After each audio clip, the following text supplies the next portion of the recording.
The meeting room was colder than the hallway, the kind of air-conditioned chill that made papers feel like thin ice.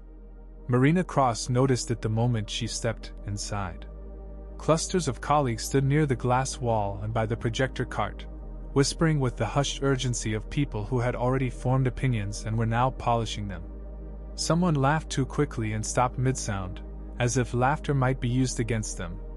From the window, the city rolled out in a grid of light and roofs. A man in a dark suit stood there, tall and self-contained, holding a tablet the way a conductor holds a baton between movements. Precision, restraint, edges of power. He didn't look back. His reflection floated in the glass, a sharper outline than the skyline behind it. Marina's steps slowed. She hadn't meant to look at him, not directly, just enough to register the silhouette and then glide to the far end of the table. But there are moments when the body recognizes a pattern before the mind does. The angle of the shoulder. The line of the jaw. The stillness that wasn't stiffness but something practiced, like a habit of control. Her fingers tightened on the folder. The thin metal of the clip dug into her palm. Heat rose and then drained from her, an impossible internal tide, and for a wild second she thought she might turn and walk out, leave the folder on the floor, pretend there had been a fire drill, anything to avoid the collision that had already, unmistakably, begun. It was him.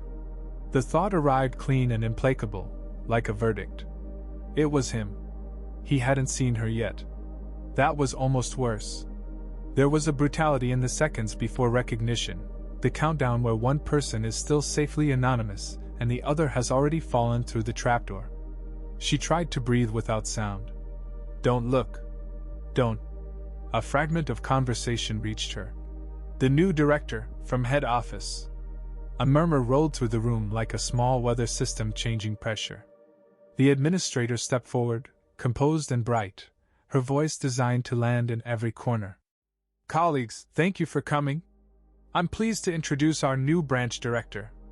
A pinched silence, the soft click of the door, the faint buzz of the projector fan. The man turned. Recognition doesn't always feel like lightning.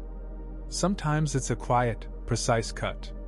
He turned, and Marina's world divided neatly into before and after. The suit was different, toned charcoal instead of the navy he'd worn at the bar, but the face was the same. The mouth that could be severe when listening and unexpectedly warm when he laughed. The eyes that had studied her in the amber light above the high stools, attentive, amused, patient, as if time were generous. He lifted his chin half a degree. The room tightened around him, an invisible geometry of lines and gazes.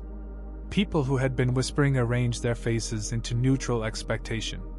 "My name is Alex Victor," he said. His voice was deep and smooth, measured like a metronome set just below fast. "From today, I'll be managing this branch. I'm looking forward to our work together, and to results we can all be proud of." Marina felt the sound of his voice before she processed the words. It ran through her, mapping the places where memory and present overlapped, the bar's quiet soundtrack, a low saxophone in the corner, the way his sleeve brushed the wood when he reached for his drink, how their conversation drifted from harmless topics into the narrow, honest valleys people only find late at night, regrets, beginnings, the small betrayals we commit against ourselves when we're trying to be practical. No names that night. No last names, at least. A deliberate game. It had seemed like a kindness then. "Let me introduce our department heads," the administrator continued. A procession began, hands, names, stock phrases. Alex shook hands with each person the same way, firm, concise, a fraction of a smile that didn't pretend intimacy. The room relaxed in increments. Marina drifted to the outer edge of the semicircle, not hiding, not presenting herself, just buying seconds. Her heart beat with the hollow push of a train entering a tunnel. She knew what would happen. The introduction would reach her. He would look. He would either register nothing, clean slate, a mercy that would bruise later, or there would be a flicker, the smallest fracture in that calm surface, and everything would become more complicated than it already was. "Marina Cross, Client Services," the administrator said. A small silence, like air waiting. Alex turned to her. Their eyes met. The flicker happened. It was not dramatic. Nothing in his face rearranged itself into shock. It was subtler, a pause so brief most people would count it as nothing, and a breath that didn't fully settle before he found his line again. "Pleasure to meet you," he said, and the edges of the phrase softened in a way they hadn't with anyone else. "Welcome," Marina answered. Her voice behaved. Her hand did not. It was cool when she extended it, and he took it, and there was the smallest delay before he let go, no more than a heartbeat, but long enough for memory to pass between them like current, precise and unarguable. If anyone noticed, they chose not to. Introductions ended. The meeting slid into agenda, targets, timelines, a brief about restructuring the ticketing workflow, a nod to cross-department dependency. Marina took notes that were better than she could remember taking, sharp, uncluttered, borderline elegant. It was a way to steady her hands. Across the table, Alex listened more than he spoke. When he did speak, he did not waste motion. This metric is noise. This one matters. Don't bury the cause in the symptoms. If it can't be measured, define it until it can. He did not look at her again. By the end, the room had rehearsed its new reality. A leader with edges, not unkind, not indulgent, not interested in theater. People gathered their laptops with the relief of soldiers told the march will continue after a short rest. Chairs whispered against the floor. The door received them one by one with a soft seal. Marina didn't move. Her notes were immaculate, her folder square to the table's edge, her face composed into a professional mask she had cultivated over years. But inside, the mask had slipped and cracked and rearranged itself twice over. The bar returned in flashes. She had not gone there to be seen. It was a place she used when her mind needed a room with low light and no expectations. He had been already sitting, left elbow on the polished wood, a book closed beside him like a proof of concept, and when she'd taken the seat 2 stools away, he had glanced, a clean glance, not the kind that weighs and measures, more like a quiet acknowledgement that 2 people were now sharing the same weather. They had talked the way people do when they trust that what's said won't follow them home. About work in the abstract. About cities they loved for reasons that didn't make sense until you said them out loud. About a moment, years ago, when he had chosen responsibility over risk and sometimes wondered what the alternate timeline looked like. Her laugh had surprised her. His had, too.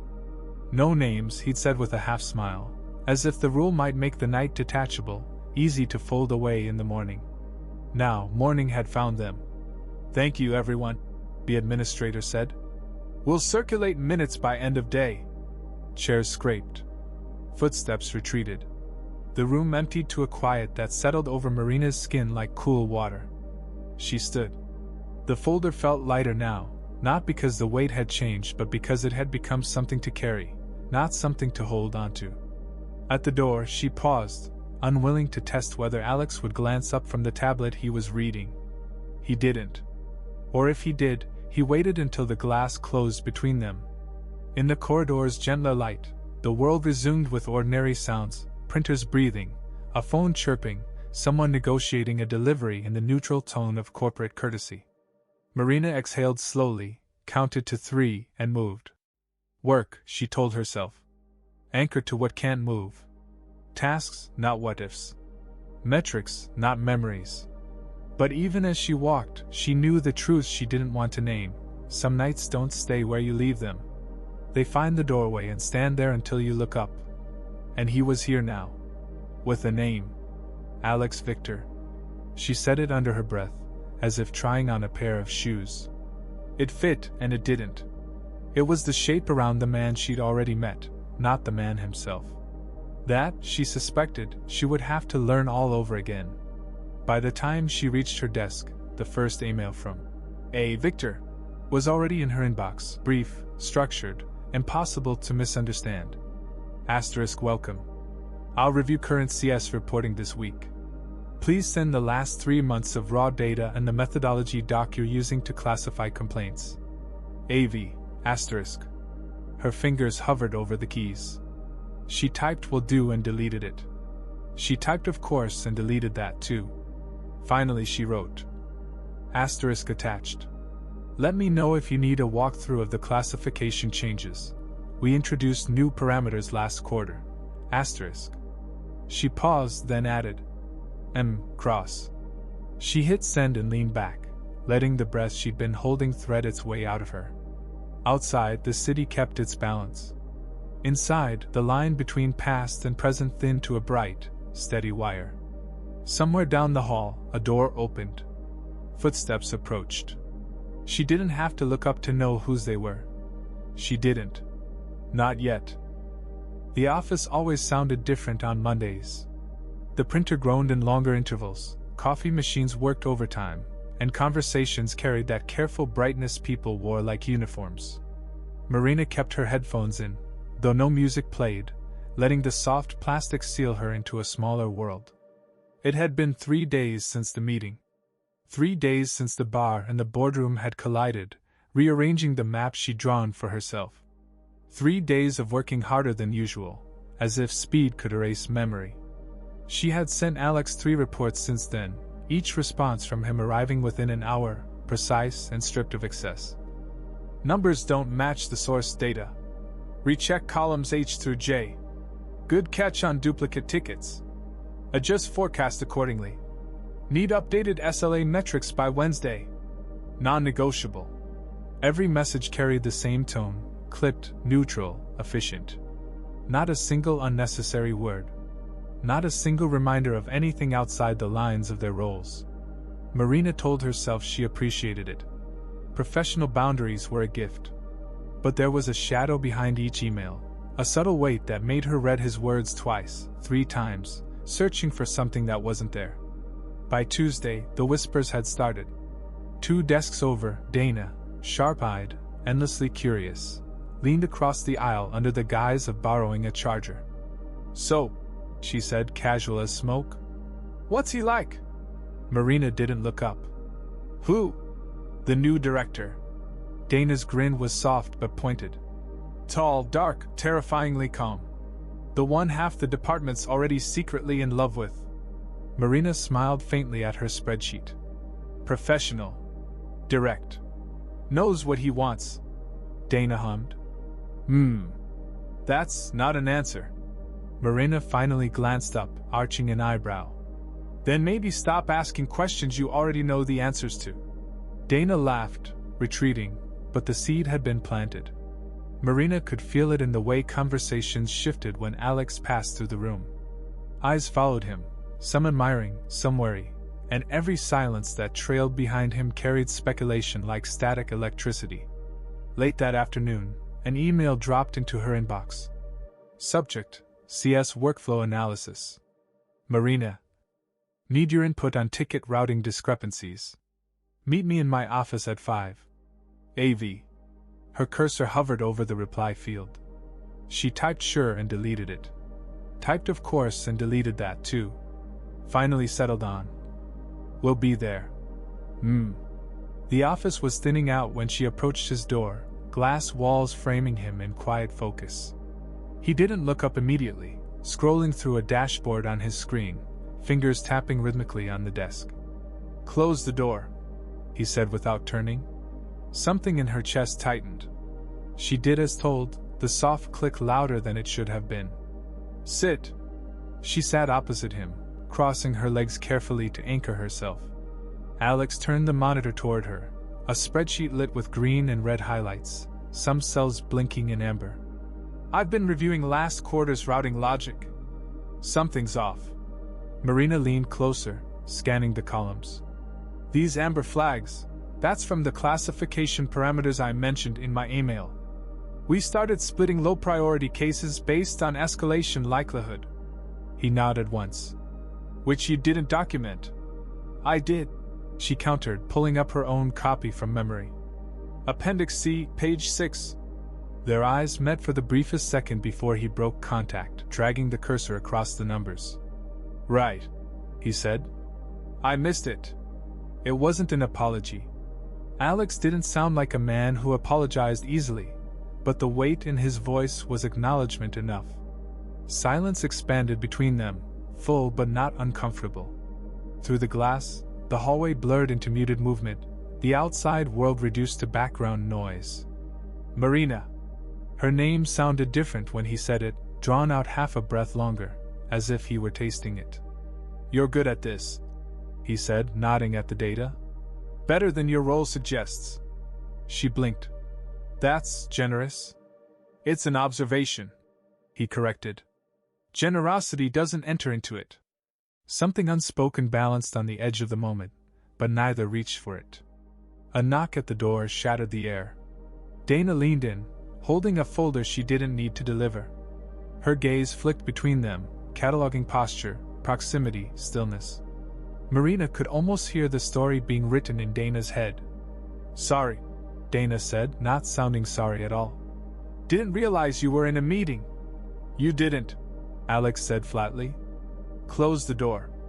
Dana retreated, and the silence returned, heavier now, aware of itself. People are going to notice, Marina said finally, low, more to herself than to him.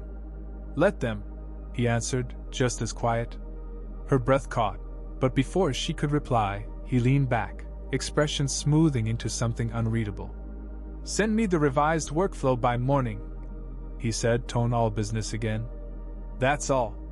She stood collecting her notes, willing her heartbeat to steady. At the door, she hesitated just long enough to feel the weight of his gaze on her back, and then walked out without looking. That night, long after the office emptied, Marina sat in her apartment, laptop open, drafting the workflow report. Outside, the city hummed under sodium light, windows glowing like constellations. Her cursor blinked at the bottom of the screen, waiting for her to finish. But her mind kept circling back to one thought she couldn't type anywhere. He remembered. And that changed everything. Wednesday mornings had their own texture, slower, heavier, like the week itself was beginning to settle on everyone's shoulders. The usual noise of the office felt muted, conversations clipped short, keyboards quieter than they should have been. Marina walked in earlier than most, hoping to buy herself an hour of silence before the day consumed her. But silence didn't last long here anymore. Halfway to her desk, she caught fragments of whispered conversation between two analysts near the coffee machine. He called her into his office again yesterday. Seriously? That's the third time this week. I'm telling you, something's going on. Marina kept walking, posture perfect, expression calm, but the words clung to her like static. At her desk, she buried herself in numbers, routing metrics, SLA projections, anything that made sense. But no amount of focus could drown out the shift in atmosphere whenever Alex passed through the floor. The weight of eyes following him. The sudden silences. At noon, a company-wide notification popped up. Quarterly strategy review, mandatory attendance. Thursday, 9 a.m. Presenters, Alex V., Operations Director. Marina's stomach tightened. She wasn't on the presenting list, but she'd been working on half the underlying data. If anything failed, she'd feel it first. By late afternoon, Alex called another impromptu meeting with her team. When she entered the small glass-walled conference room, he was already there, leaning against the table, sleeves rolled up, eyes sharp and unreadable. Two things, he said as the door closed. First, tomorrow's strategy review. I want every forecast airtight.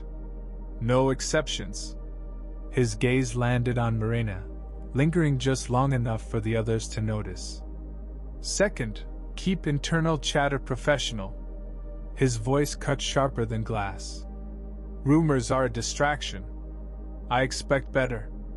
A murmur of shifting chairs, exchanged glances. Someone coughed. Marina didn't move, didn't breathe, but she felt the heat of attention crawling up her spine. When the meeting ended, she stayed behind under the pretense of packing her laptop slowly. You heard them, she said when the door finally shut behind the last person. I did, Alex replied, voice flat. And nothing. He met her gaze, steady and unflinching. People will always invent stories when they don't understand reality. Maybe, she said softly. But sometimes they invent them because reality gives them too much material to work with. For the first time, something cracked behind his controlled expression. Not much, just enough for her to see it, the restraint, the battle he never voiced. You should go home early, he said finally. Should I? It'll look better. She wanted to argue, to tell him that retreat wouldn't change anything. But instead, she nodded and left, the unsaid words hanging between them like unfinished sentences. That night, Marina walked home instead of taking the tram, letting the chill settle her thoughts. The city was different after hours, neon signs buzzing, street lamps bleeding soft halos into the damp pavement. She stopped at a small cafe on the corner of Zurawiya Street, ordering tea she didn't need just to avoid going home. She was halfway through her cup when she saw him outside. Alex. No suit jacket this time, no boardroom armor. Just a dark sweater, sleeves pushed up, phone in hand. He hadn't seen her yet. For one wild second, she considered leaving before he noticed. But something in her refused. When he finally spotted her through the glass, he hesitated, just a flicker, then walked in. Marina, he said simply, as if her name was explanation enough. Coffee? She asked, pretending calm. He sat opposite her, setting his phone face down on the table. Tea. Same as you. For a while, they didn't talk, the silence thicker than any conversation. Outside, a tram rattled past, scattering headlights across the glass. You know, he said finally, I didn't plan for any of this. She smiled faintly. Neither did I. He leaned forward, elbows on the table, lowering his voice. Tomorrow's review has to go perfectly. If it doesn't, the board will look for someone to blame. Someone like you, she said. Someone like us, he corrected. The weight of those words hung between them until the waiter came to refill their cups. Thursday morning arrived too quickly. The conference room was packed. Department heads, board members, silent observers from finance. Screens glowed with forecasts, projections, strategy decks. Marina sat 3 rows back, laptop open, pulse steady only on the outside. Alex stood at the front, every inch the director, composed, precise, commanding. He led them through numbers, charts, growth trajectories, until one slide refused to load. A missing dataset. For a heartbeat, the entire room stilled. Marina's hands flew across her keyboard, pulling the backup from her drive, routing it into the shared system. 30 seconds stretched into eternity. When the screen finally refreshed, the numbers locked into place. Alex didn't look back at her. He didn't need to. The rest of the presentation flowed flawlessly, but the moment stayed lodged in her chest like a held breath. Afterward, as the boardroom emptied, Alex caught her in the hall. Good save, he said quietly. You're welcome. His gaze softened, just for a moment, just enough for her to see him without the title, without the armor. This isn't sustainable, she whispered, though she wasn't sure if she meant the hours, the pressure, or the unspoken thing between them. No, he agreed. But I'm not ready to stop. Neither was she. And that was the problem. I hope you enjoyed this story. Don't forget to subscribe to our channel, because a brand new story will be coming your way in just a few days. You won't want to miss it. Subscribe and like so you don't miss the next shocking story. Thank you for watching.